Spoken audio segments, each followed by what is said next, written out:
सबसे पहले तो आप सभी को स्वतंत्रता दिवस की हार्दिक शुभकामनाएं।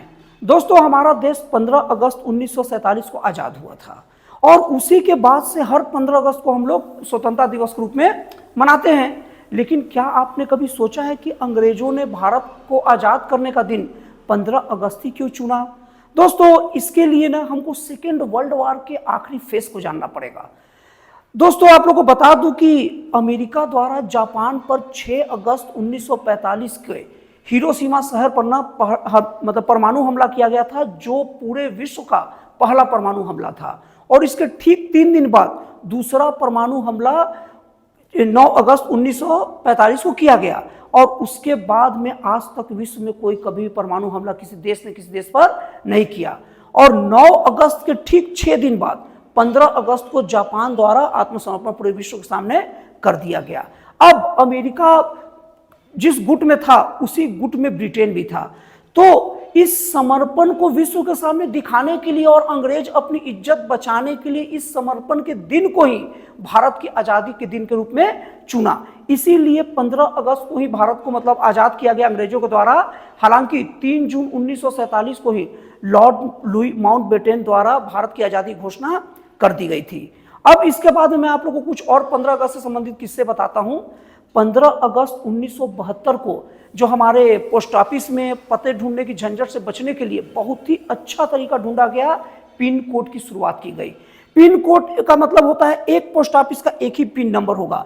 इससे क्या होगा कि हमारे देश में जो पते को लेकर जो समस्या थी बहुत हद तक सुलझ गई और पोस्ट ऑफिस में काम करने वालों के लिए और किसी और को लेटर भेजने के लिए बहुत ही ज्यादा सुविधाजनक चीज हो गई।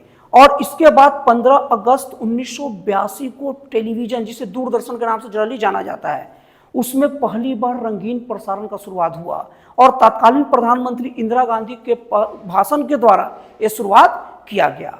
और 15 अगस्त 1947 को जब हमारा देश आज़ाद हुआ था तो हमारे देश की जो करेंसी थी उसको अमेरिका के या डॉलर के बराबर माना गया। मतलब उस दिन हमारे 1 रुपए की कीमत $1 के बराबर थी और उस तारीख को 10 ग्राम सोने की कीमत 88 रुपए 62 पैसे था। मतलब कि देखा जाए तो 8,862 रुपए किलो सोना था। और आप लोग को बता दूं कि हमारा देश आज़ाद होने के साथ ही राष्ट्रगान देश का नहीं था। 1950 में राष्ट्रगान को अपनाया गया।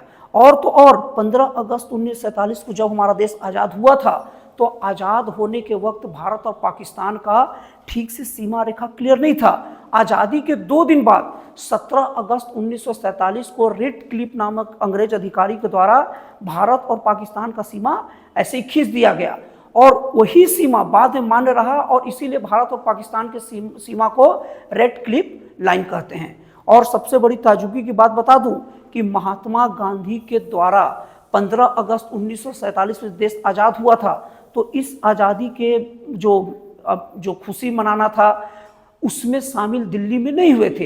हालांकि जवाहरलाल नेहरू और सरदार वल्लभ भाई पटेल के द्वारा महात्मा गांधी को पत्र लिखा गया और पत्र लिखकर ये बात कहा गया कि आप आज़ादी में आज़ादी के जो उल्लास है उसमें शामिल होइए। लेकिन गांधी के द्वारा एक कह के मना कर दिया गया कि अभी कलकत्ता में बहुत भयानक दंगे चल रहे हैं और देश में आज़ादी से ज़्यादा शांति की जरूरत है, तो इसीलिए महात्मा गांधी ने वहाँ आने से मना कर दिया। और अब इसके बाद में आपको बता दूं कि हमारे देश के आज़ादी के समय तक देश में नोट नहीं चलते थे। आज़ादी के 2 साल बाद 1949 में पहली बार 1 रुपए का नोट जारी किया गया और वो 1 रुपए में हमारे देश के पहले वित्त सचिव KRK मेनन का सिग्नेचर था। तो दोस्तों, मुझे उम्मीद है कि आपको ये जानकारी अच्छा लगा होगा और मुझे बताइएगा भी कि इसमें कितनी जानकारी आपको पहले से थी और कितनी जानकारी मेरे से मिली। तो दोस्तों, फिर मिलते हैं अगले वीडियो में एक जन कल्याणकारी और एक राष्ट्रवाद से प्रेरित नए विचारों के साथ।